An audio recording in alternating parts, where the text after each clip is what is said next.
RDX, Everest, Tyson, Thanos কিংবা star বয় নাম শুনলে মনে হবে সিনেমার কোনো চরিত্র, অথচ এগুলো নারায়ণগঞ্জের বিভিন্ন খামারে কোরবানির জন্য প্রস্তুত করা পশুর নাম।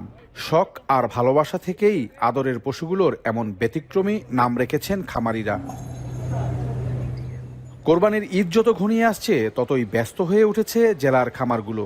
কেউ আগাম বায়না করছেন, কেউ আবার সরাসরি খামারে এসে পছন্দের পশু কিনছেন। অনেক ক্রেতা খামারের ফেসবুক পেজ ঘুরে আগে থেকেই দেখে রাখছেন নিজের পছন্দের পশুটি, পরে সরাসরি খামারে এসে চূড়ান্ত করছেন কেনাকাটা। খামারিরা বলছেন সারা বছর ধরেই চলে পশু লালন পালন আর পরিচর্যা। কোরবানির ঈদকে সামনে রেখে কয়েক মাস ধরে বাড়তি যত্ন নেওয়া হয় পশুগুলোর। গরুর কালারটা সুন্দর, সাইজ মেজ পারফেক্ট সুন্দর আছে। ইন্ডিয়ান বলদ গরু এখন দেখাই যায় না হাটে। খামারে আসলে অনেক আইকনিক গরু দেখা যায়, যেমন একটা গরু আছে যে কালো, অনেক বড়।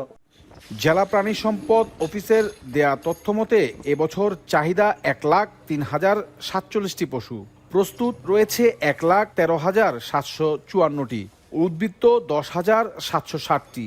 জেলার 5টি উপজেলায় খামারের সংখ্যা 6,537টি। উপজেলা প্রাণী সম্পদ দপ্তর, উপজেলা প্রশাসন সবাই মিলে একটা টিম ওয়ার্ক হিসেবে কিন্তু আমরা এই কুরবানির সময় কাজ করি এবং পবিত্র ঈদুল আজহা যাতে নিরাপদ ভাবে আমাদের গরুগুলি তৈরি হয় এবং কুরবানিযোগ্য হয় সেটা কিন্তু আমরা নিশ্চিত করে থাকি। খামার থেকে পশু কেনার বাড়তি কিছু সুবিধা থাকায় দিন দিন আগ্রহ বাড়ছে ক্রেতাদের।